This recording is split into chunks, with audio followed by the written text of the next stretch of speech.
Basic house wiring kung paano mag-install ng isang ilaw kinokontrol ng isang switch.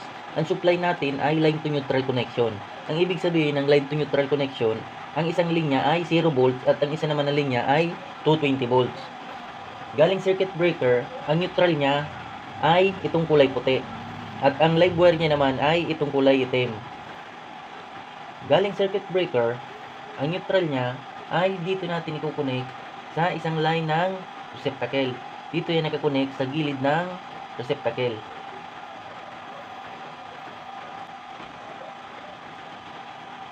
Ang live wire niya naman ay dito natin kukonek sa isang line ng switch.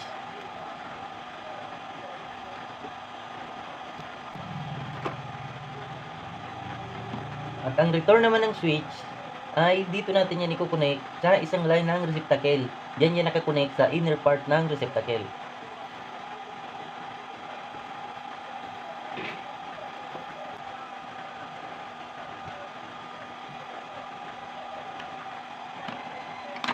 Lagyan natin ng tape. Ipasok na natin sa junction box. Lagyan na natin ang bulb. I-on natin ang circuit breaker. I-on natin ang switch.